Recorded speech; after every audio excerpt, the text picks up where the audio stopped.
This is the story of 3 young Hebrew men and how their faith in God brought them through fire, literally. In the ancient city of Babylon, a land marked by towering ziggurats and bustling streets, lived Shadrach, Meshach, and Abednego. These weren't just any men. They were Israelite captives, chosen for their wisdom, knowledge, and aptitude to serve in the palace of King Nebuchadnezzar. Though surrounded by a foreign culture, they never forgot the God of their ancestors. King Nebuchadnezzar, a mighty ruler, decided to craft a towering image of gold, nearly 90 feet high, shimmering under the blazing sun of Babylon. He decreed a royal mandate to all, saying, "Whenever you hear the sound of the horn, flute, zither, lyre, harp, and all kinds of music, you must fall down and worship the golden image that I have set up. Whoever does not bow will be thrown immediately into a blazing furnace." Understandably, this put everyone in Babylon, including Shadrach, Meshach, and Abednego, in a tight spot. The moment came. Music filled the air, casting a festive yet heavy atmosphere over the Babylonian plain. As multitudes of people bowed low before the colossal idol, 3 young men stood defiantly in their faith. Shadrach, Meshach, and Abednego refused to bow down. Eyes shifted. Whispers spread. And very soon, their defiance reached the ears of the king. Furious at their disobedience, Nebuchadnezzar summoned them to his court. Standing before a man who could end their lives in an instant, the young men were remarkably calm. "Is it true," thundered the king, "that you do not serve my gods or worship the golden image I have set up? If you are ready to fall down and worship the image when the music plays, well and good. But if you do not, you will be thrown immediately into a blazing furnace. Then what God will be able to rescue you from my hand?" In response, their voices resonated with extraordinary faith. "O king," they said, "we do not need to defend ourselves before you in this matter. If we are thrown into the blazing furnace, the God we serve is able to deliver us from it, and he will deliver us from your majesty's hand. But even if he does not, we want you to know, O king, that we will not serve your gods or worship the image you have set up."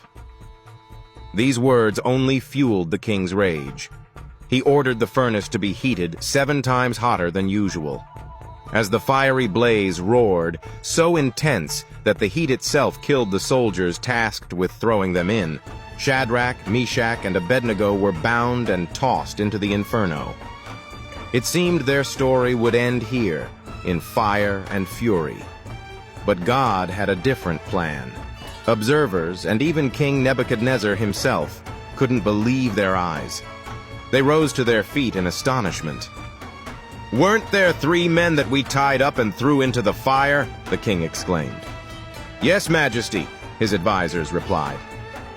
"Look," he shouted, "I see 4 men walking around in the fire, unbound and unharmed, and the 4th looks like a son of the gods." The fiery furnace, meant to be their end, became a holy sanctuary. Shadrach, Meshach, and Abednego were not alone. God was with them, protecting them in the face of overwhelming odds. Flames that had consumed the very soldiers who threw them in couldn't even singe their clothing, nor touch their skin. When Nebuchadnezzar called them out of the fire, the crowd watched in astonishment as they emerged unscathed. Not a hair on their heads was burned, nor did they even smell of smoke. The king, once so adamant in his own strength and might, was left humbled and awestruck. "Praise be to the God of Shadrach, Meshach, and Abednego," he declared, "who has sent his angel and rescued his servants. They trusted in him and defied the king's command. They were willing to give up their lives rather than serve or worship any god except their own. Therefore, I decree that anyone who says anything against the God of Shadrach, Meshach, and Abednego be cut into pieces, and their houses turned into piles of rubble, for no other god can save in this way." And like that, what seemed to be an attempt to force conformity resulted in glory for God and the triumph of faith. Because 3 young men chose to honor God above all, even their very lives. Their testimony spoke volumes not just to their peers, but also to a powerful pagan king. Their story reminds us even today to trust in the Lord, who is mighty to save no matter the circumstance. So what does this mean for us? For one, it reminds us that faith doesn't promise an easy road, but it does assure us of God's presence through the storm, or fire. Shadrach, Meshach, and Abednego didn't know for certain they'd be delivered. They only knew they wouldn't bow. They stood firm, not because they were fearless, but because their faith was unshakable.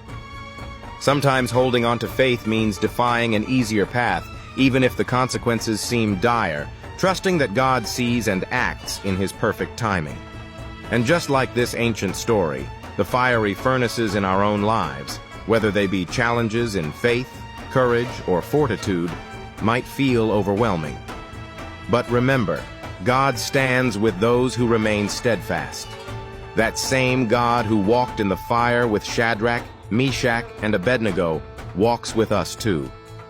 Trust in Him, and you will find yourself untouched, unburned, and victorious on the other side. If this story inspires you, share it, spread the hope, and remember that no trial is greater than the God we serve.